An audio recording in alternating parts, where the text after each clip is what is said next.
খেয়াল করবা না কোন জায়গায় কিছু পাওয়া যায় কিনা, কোনো বাসমান কিছু আছে কিনা, গাছের ভিতর কিন্তু ভরা থাকতে পারে।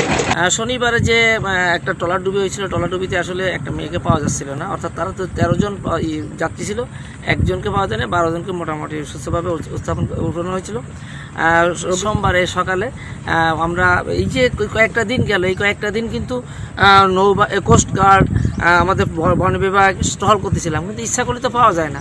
কারণ হচ্ছে কি কোথায় কোন অবস্থায় আসে না সঠিক না জানতে পারলে।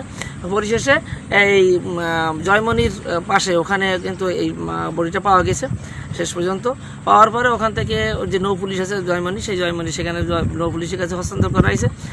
সেখান থেকে তারা প্রসেস অনুযায়ী কর্তৃপক্ষ আছে, অর্থাৎ কর্তৃপক্ষ মানে মেয়ের বাবা এবং মা তারাও আছে।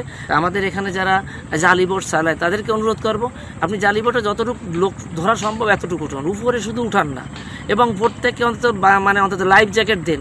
যদি কোনো দুর্ঘটনা ঘটে সঙ্গে সঙ্গে যেন তারা অন্তত লাইফ সাপোর্টটা পাইতে পারে।